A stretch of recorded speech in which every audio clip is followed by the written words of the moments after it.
اهلا بيكم، انا نيمو من اي نيوز.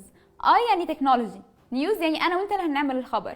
عندنا حاجات كتير جدا هتعجبكم، تابعونا. شاطر جدا في اختيار كلماته اللي دايما بتعبر عن كل حاجه حواليه.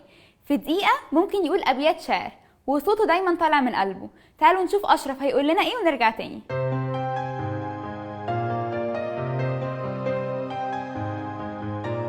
أشرف محمد، 16 سنة.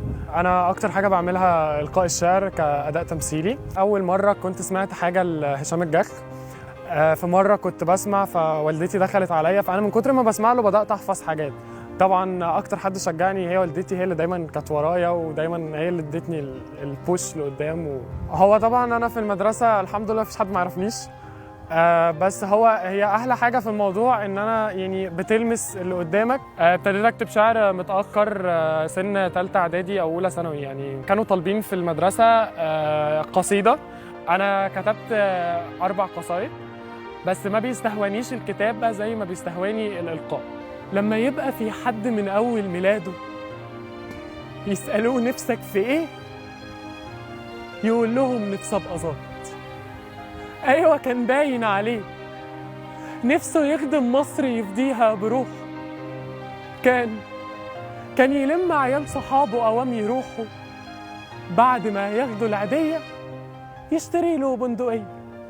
يزحفوا على الأرض قال يعني يحارب، يكبروا الأولاد وتكبر في القضية.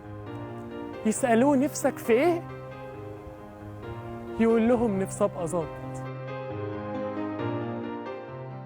هو انا بس عايز اقول ان يعني ربنا لما خلقنا كلنا ميزنا عن بعض بحاجات، سواء يعني ستات او رجاله. فربنا لما خلقنا فعلا ميز كل واحد عن واحد. بس هو الفكره بقى الاختبار اللي هو اداهولنا ان احنا نقدر نجيب الحاجه اللي هو اداها دي. الاطفال في اليابان وهم عندهم 6 سنين بيتعلموا ازاي يفكوا الساعه ويركبوها تاني. انت عمرك فكرت تخترع حاجه قبل كده ولا لا؟ فكرت طبعا اخترع اللي هي الطياره ب4 جناحات، بس ما كملتش. انا كنت بفكر لها من سنه فاتت، بس هي اتنفذت اصلا من كام شهر، وانا فاجئت بكده اصلا. شفتها في كذا مكان يعني. وانا صغيره فكرت اخترع اختراع عشان كنت بخاف من سلم خالته، فكرت ان انا اخترع عربيه بتتقلب لطياره بتطلع لحد دور ال11 عشان كنت بخاف من سلم خالته. كنت مره وانا صغير فكرت اخترع ان عربيه يعني ازود طاقتها انها تمشي اسرع، اللي هي ريموت كنترول الصغيره بتاعت الاطفال دي. فجبت عربيه زيها بالظبط، خدت منها البطاريه بتاعتها وزودتهم بالاثنين، قربتهم من بعض بسلك ففرقعت عشان الطاقه زادت بزياده. انا عندي غايه حمام، فقبل كده اخترعت مضرب ركبته عندي على الغيه، وحمام الغريب بيجي يقف عندي على الغيه اروح شايل المضرب عندي بيتمسك.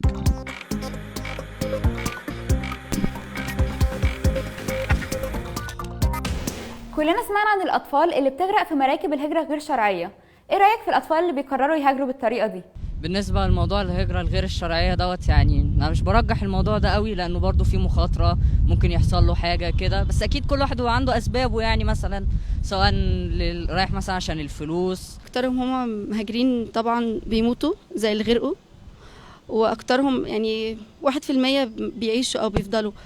حاجه المفروض احنا كمصريين ان هي حاجه مش صح، نعمل لهم مدارس نضمن لهم مستقبلهم لما يكبروا يلاقوا شغلانه يشتغلوها، مش لازم يسافروا يعني علشان يجيبوا فلوس وكده. هما بيسافروا عشان مش لاقيين فرص عمل ولا لاقيين فلوس عشان يصرفوا على اهاليهم وكده. هم عايزين يسافروا عشان لاقيين تعليم هناك، لاقيين عيشه نظيفه، لاقيين اكل، لاقيين حد بيهتم بيهم غير هنا.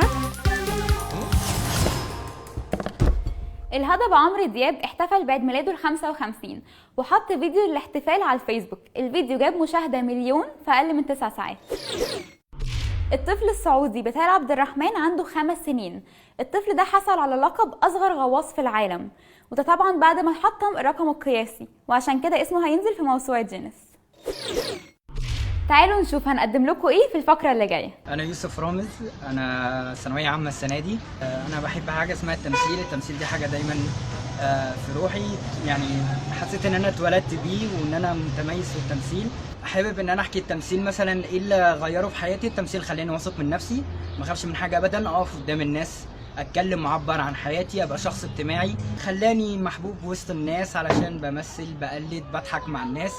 عمره ما خلاني التمثيل ابدا احس بكآبه. كل ما احس ان انا متضايق بمثل على طول. حضرتك انا جيت اتكلم مع الليمبي، قلت له جاب لك عدد تخانه، ويعني ان شاء الله هنقعد نتكلم في الموضوع ده، وجي قال لك بقى محمد الاستاذ محمد نجم يا راجل شفيق يا راجل.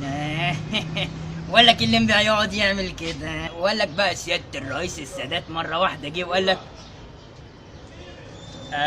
احنا بنتكلم دلوقتي في موضوع، انتوا بتتكلموا في ايه يا جماعه؟ ده القدس دي كل الاديان. خلصت حلقتنا النهارده من اي نيوز، يا رب تكونوا استفدتوا منها، ولسه عندنا افكار كتير جدا هتعجبكم. استنونا في الحلقات اللي جايه. باي.